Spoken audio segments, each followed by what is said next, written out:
Hello students, welcome to my channel. Today we will discuss about one chapter, that is rheology from physical pharmacy subject.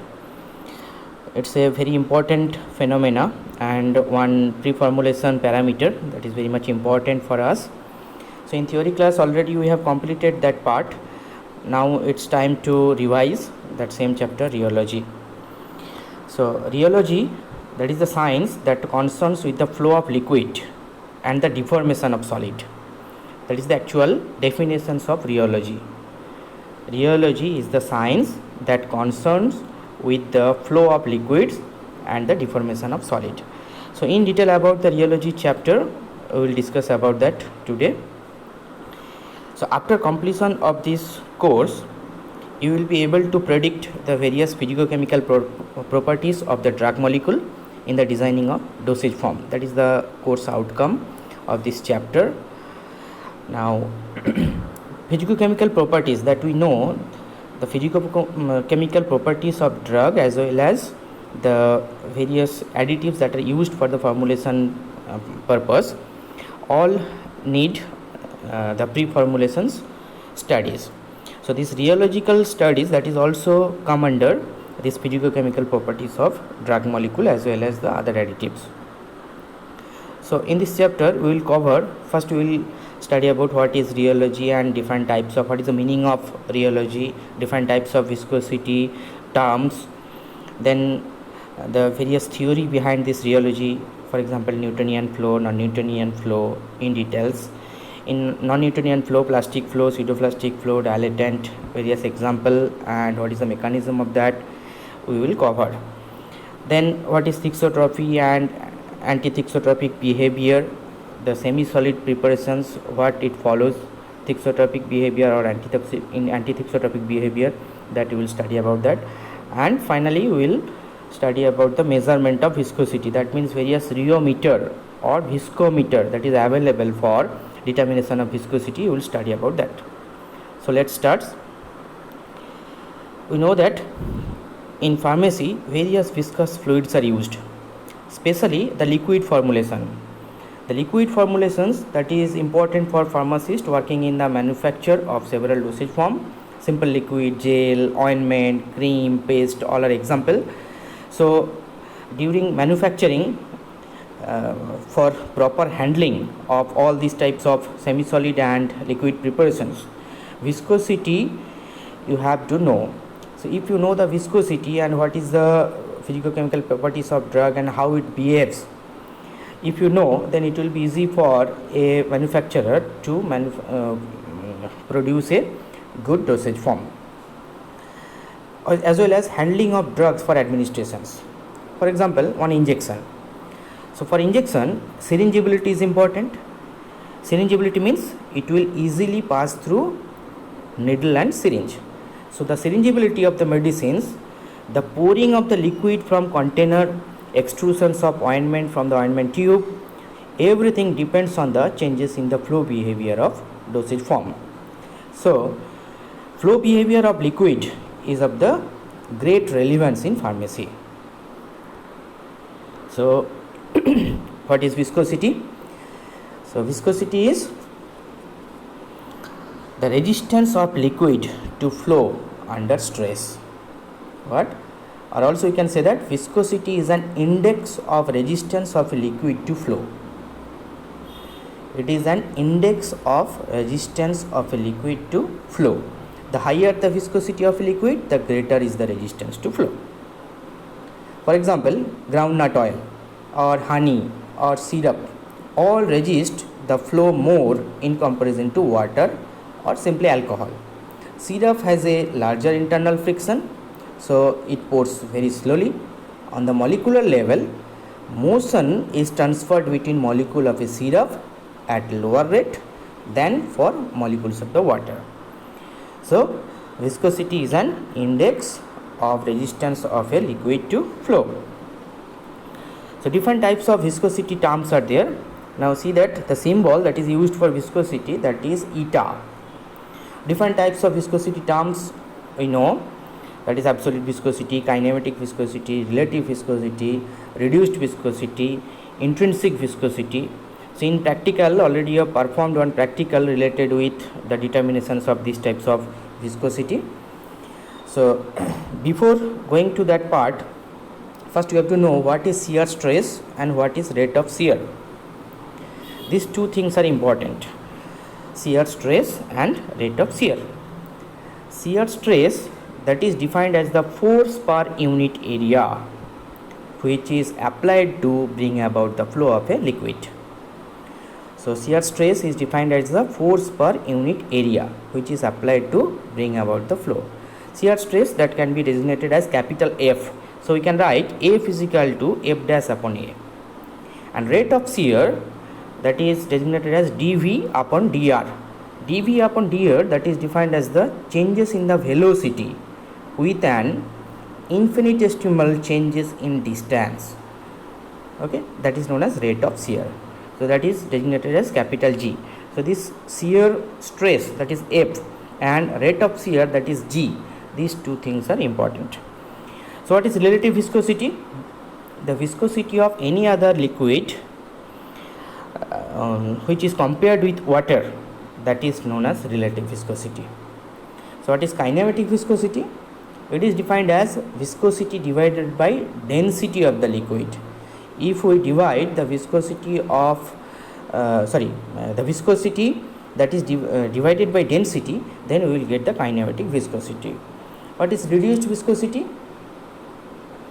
Reduced viscosity means it is defined as ratio of specific viscosity to the concentration, or also you can say that reduced viscosity means eta specific upon concentration. So what is specific viscosity? Specific viscosity means the relative increase in the viscosity of the dispersion over that of the solvent alone. It is mathematically expressed as eta specific is equal to relative viscosity minus 1. We will get specific viscosity. And last one is intrinsic viscosity. Intrinsic viscosity, that is already you have calculated in one practical, that is determination of molecular weight of gelatin.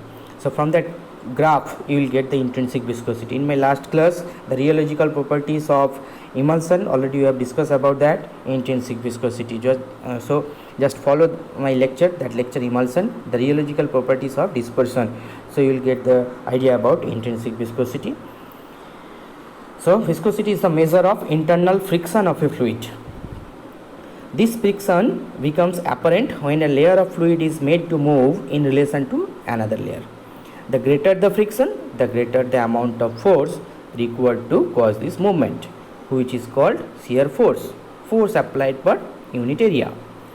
Shearing occurs whenever the fluid is physically moved or distributed, as in pouring, spreading, or in cases of ointment or semi-solid, that is spreading, in cases of aerosol preparation, that is spraying, or in cases of manufacturing purpose of different liquid dosage form, that is mixing. Highly viscous fluid requires more force to move than less viscous material. So finally we can say this rheology means that is the science describing the flow and deformations of matter under stress. Rheo means the flow. So what is the importance of rheology? It is very much important for formulations of different medicinal preparations like ointment, gel, jelly, cream, or any liquid preparations, syrup, elixir. Everywhere this rheological properties is important.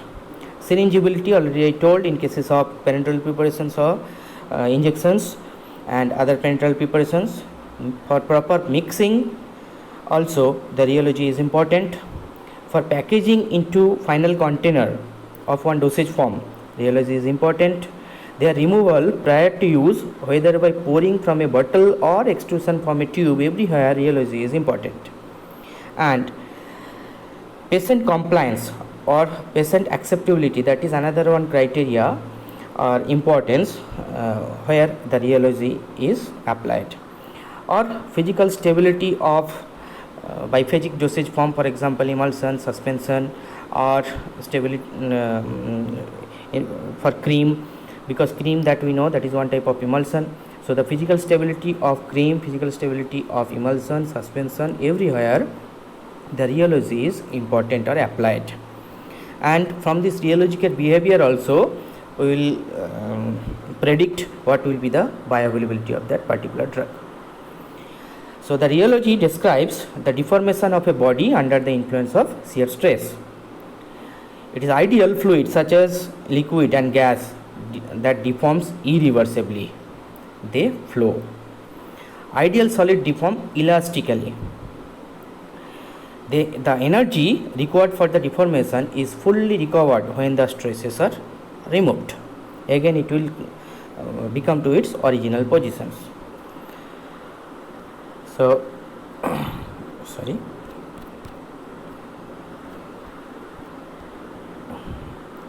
So block of material subjected to shear stress. See that here one figure is there. From that figure we can just imagine how viscosity works.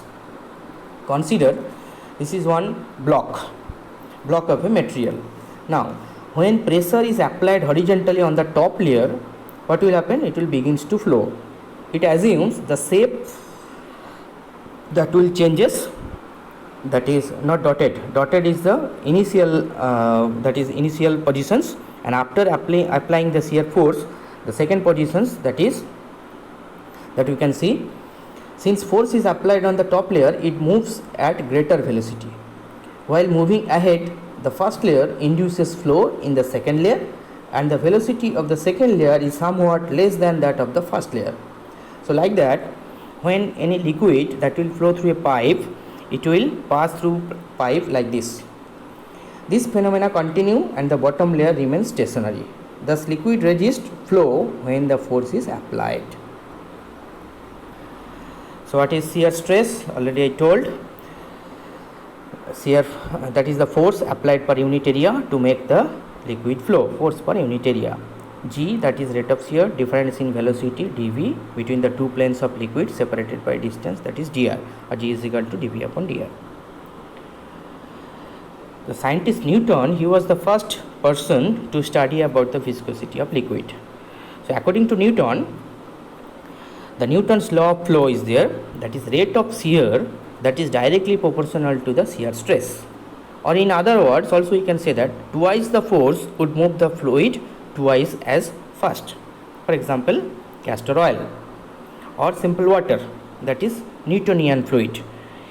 The formula is F is equal to eta G. From where we will get? Because shear stress F dash upon A, that is proportional with dV upon dr. So we can write F dash upon A is equal to eta into dV upon dr, or F dash upon A is equal to F, dV upon dr is equal to G. So finally we can write F is equal to eta G, where eta means coefficient of viscosity. So that is the formula for Newtonian flow. See that in cases of Newtonian flow, if we plot a rheogram by taking shear stress in x-axis and the rate of shear on y-axis, so we will get a curve like this, straight line we will get the Newtonian flow. So two types of flow are there, Newtonian and non-Newtonian. The liquid which follows the rule F is equal to eta G, that is known as Newtonian fluid, and the liquid which do not obey this law, that is known as non-Newtonian fluid.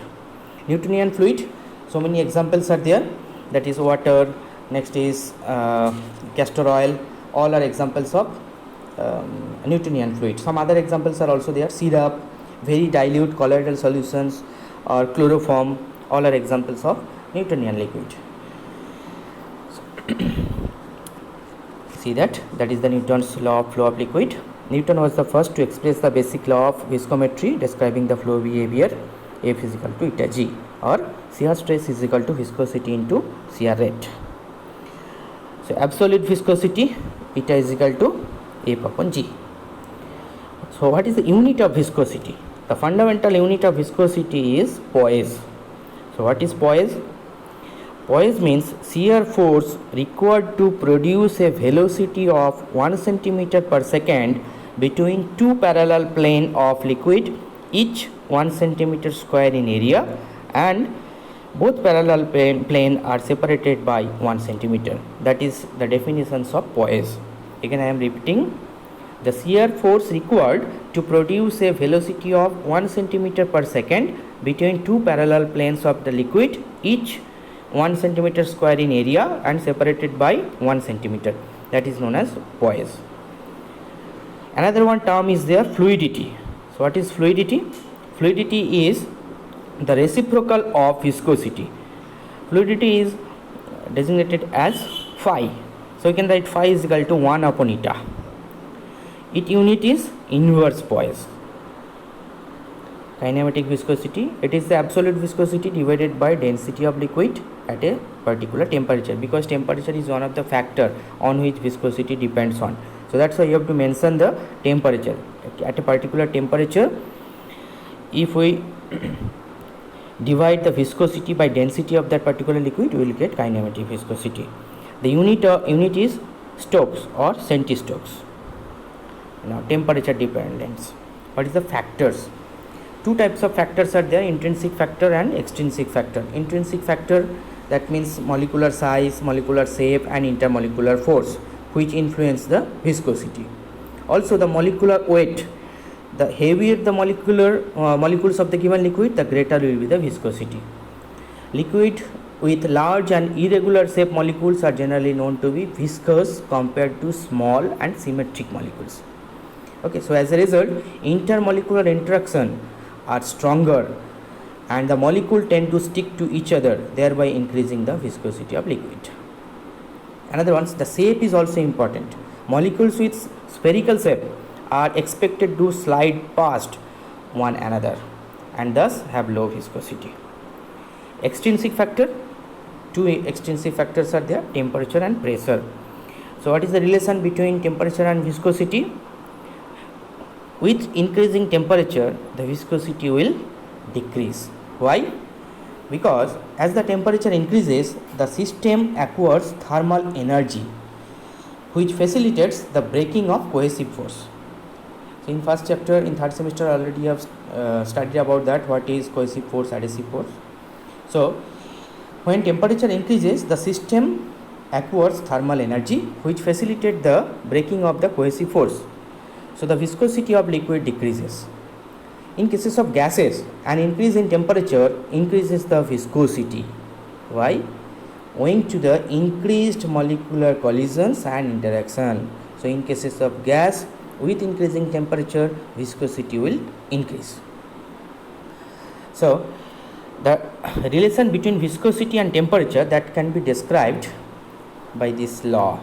What is that law? Arrhenius equation. Already you have studied. So what is that Arrhenius equation? Eta is equal to A into e to the power EV upon RT, where eta, that is viscosity, A Arrhenius constant, EV, that is activation energy, R, that is ideal gas constant, and T absolute temperature. So next, non-Newtonian system. So what is non-Newtonian system? Which do not follows the Newton's law of flow of fluid F is equal to eta g. Non-Newtonian system, non-Newtonian fluids, that are those fluids which the relationship between F and G is not a constant for their flow. The viscosity of such fluid will therefore changes as the shear rate is varied. For example, different colloidal solutions, emulsion, liquid suspension and ointment. Okay, all will shows non-Newtonian flow. Non-Newtonian system, that is classified into three parts: plastic flow, pseudoplastic flow and dilatant flow. Again I am repeating, the non-Newtonian system is classified into three parts: plastic, pseudoplastic and dilatant. Now first we will start with plastic flow one by one. Before that, first you have to know what is rheogram. Rheogram, that is a plot by taking shear stress, that means F in x-axis, and the rate of shear, that is G on y-axis. So we will get a plot. That plot is known as rheogram. That is also known as consistency curve or flow curve. Okay, just remember this term, rheogram or consistency curve or flow curve. See that this is one rheogram of different system, plastic, pseudoplastic and dilatant. Shear stress that is taken in x-axis and the rate of shear that is taken in y-axis, taken on y-axis. Now different types of flow curves are there, so this is known as rheogram. So in detail we will study about the non-Newtonian system. We will discuss about this rheogram in detail. So plastic flow that is associated with the flocculated particles or concentrated suspension. A Bingham bodies does not begin to flow until a shearing stress corresponding to the yield value is exceeded. Now what is that yield value and what is the meaning of Bingham bodies? The material which shows plastic flow, that is known as Bingham bodies. The consistency curve for the plastic flow that is given in this figure, see that the blue color line that shows the plastic flow, or that has been written Bingham plastic. The substance initially behaves like an elastic body and it fails to flow when the less amount of stress is applied. Further increase in shear stress leads to a non-linear increase in the shear rate, which progressively gets linearized. Now from the linear portion, this linear portion when extrapolated, it will intersect the x-axis at a particular point. That point is known as yield value. That means minimum amount of energy is required to start the flow of plastic bodies or Bingham material. So yield value, that is designated as small f, that is an indication of the force that must be applied to a system to convert it to a Newtonian system. Okay. Now different examples are there for plastic flow. Here we can say that suspensions of zinc oxide in mineral oil, certain paint, ointment, cream, gel, jelly, all shows plastic flow. Here one example that has been given, see that a certain shear stress has to be applied in order to let the sample flow. See that when one ointment tube is there and the cap is open, when 100 gram that is placed on the tube, there is no movement of that material, but when the pressure is 1 kg, see that the material whatever is present inside the tube, it will come out. The applied force has to be higher than the structural force. So that minimum energy required to start the flow of that liquid, that is known as yield value. So different example already I have given. See that this is the rheogram or consistency curve for a plastic flow. See that the curve, it will not start from the zero. Why? Because minimum amount is required, yield value is required. Now from where we will get that yield value? Just the linear portion of that curve, the straight line, the linear portions of that curve, if we extrapolate in x-axis, it will intersect at a particular point. That point will give the value of yield value. Okay. The slope of the rheogram is termed as mobility. Remember this one's mobility. Okay, before that we have already studied about fluidity. Fluidity means 1 upon eta. So here mobility, the slope of the rheogram of plastic flow, that will give the value of mobility, which is analogous to fluidity in Newtonian system, and its reciprocal is known as plastic viscosity, which is designated as U, capital U. Capital U formula is capital F minus small f upon G. Capital F, that is shear stress, small f, that is yield value, and G, that is rate of shear.